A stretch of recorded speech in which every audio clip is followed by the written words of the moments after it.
What's up, guys? Welcome to Roensch Capital Charts. Today we're taking a look at Tesla, ticker symbol TSLA, on a variety of time frames in anticipation of tomorrow's trading day, Tuesday, January 30th. Tesla here today up about 4.20%, bouncing back after its earnings fall here. And of course, we saw last Friday, not a ton of movement, pretty volatile here today, and continuing to pump a couple of points after hours. Really bullish movement here today as far as just today's price action is concerned. Now, this, of course, is the 1 minute chart. The first thing I want to point out here is that the stock was pushing this 2 standard deviation band, that upside band, off of the volume weighted average price, pushing it aggressively for the majority of the late morning. If we zoom out to the 5 minute, I want to show you guys one more thing here. Let me show you the volume here. So take a look at this big upside move in Tesla. Notice how the volume on that move is higher, right? And what's really interesting about this, what immediately caught my eye, is that the volume dumps off and we see much, much lower volume through this pullback. Okay, now of course it's intraday, it's expected, but it's very obviously the volume dumps off immediately upon the pullback beginning, and then into the what many would call power hour, although historically that's usually just on the last day of the week. However, in recent years, power hour has become more of a phrase to for really every trading day of the week. People utilize that for now. You saw that upside move get more and more aggressive, and while that occurred, you saw volume increasing. So you have high volume pumps, a lower volume, a fading volume fade, right, pullback, and then an increasingly higher volume move to the upside into the close. Now, listen, that's really interesting. Why? When you're trading a stock and you have a particular sentiment, a particular bias, right? Let's say you're long.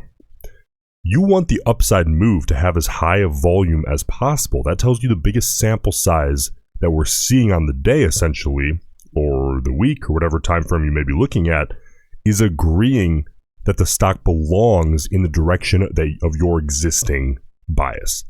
Okay, low volume pullbacks, for example, a lot of institutions, a lot of funds, you'll see buying those if they are bullish on a particular name, because you have a smaller sample size making that decision for the stock to pull back, and they might be under the impression, or you may be under the impression, that when the volume starts to flood back in, that big sample size is going to flip the sentiment the other direction, in this case, long.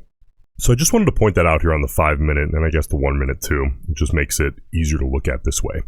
Now let's look at the day-to-day charts. I like to look at the 30 minute, the 4 hour, and the daily to look at the self-fulfilling prophecy indicators to try to get some levels going here. So looking at particularly the 30 minute chart here, right?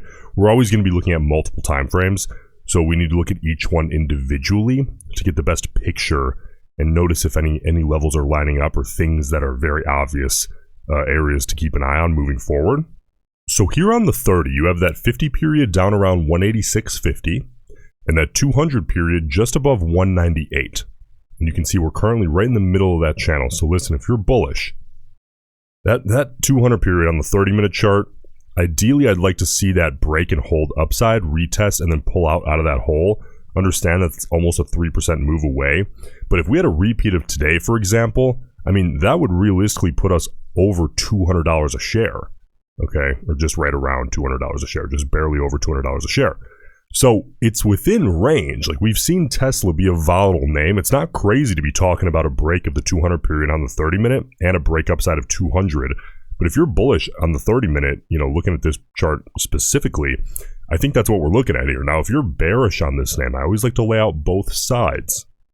You know, and we have kind of confirmation of this in recent trading days. If you're a bear looking at the 30 minute, you want to see a downside break of 186.50, which is the 50 period, and you want to start acting that as kind of like or seeing that as like a descending resistance level. Understand though, again, that's a 3.2% move to the downside, but not unheard of here on Tesla. Let's zoom out here and look at the 4 hour and get some more relevant levels going here. Obviously, we saw that recent bounce right off of that 177.50 to 180 region. We've been talking about that region a lot. You know, obviously, it's not an immediate play, but I am looking at that as a potential safety net, so to speak, right? I would expect that area to act as at least a hesitation area of potential support. To the upside here on the 4-hour, you have that 50 period, which is, the 200 period's kind of out of range as of right now, at least in the incredibly near future.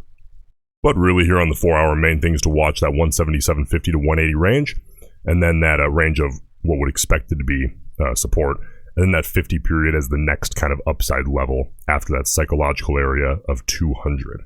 Now, let's look at the daily chart. This is kind of like the granddaddy of all the charts, and see if we can pull a few more levels here. Now, as far as the daily chart is concerned, at least recently relevant levels, the only thing that really pops out to me is that more recent bottom that we saw on Halloween, right around 193.50, 194. Of course, we saw kind of the top wick of this candle right around that range as well a couple trading days ago.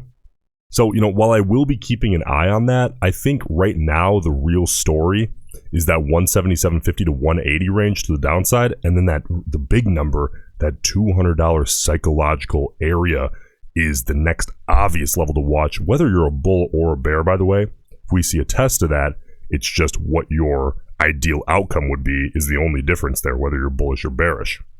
Bulls, of course, looking for an upside break, hold it as support, and then rip up out of that hole. Bears, reject it as hard as possible and fade away from 200. And again, same thing goes for that 177.50 to 180 region. Implied volatility here, really important to take a look at if you are trading options or just the stock, has faded hard since earnings, now down to 45.7%.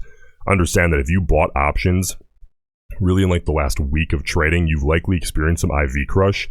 If you bought them maybe early to mid-December, that IV is probably a net neutral for you, but just understand that as implied volatility comes down, if it continues to come down to 44, 43, 42%, all of a sudden we're a little bit actually in the lower region compared to recent months as far as IV. That can open up the possibility of some IV pump opportunity for options buyers buying at that lower IV level, right through the Greek Vega. So just keep that in mind here as we move forward on Tesla.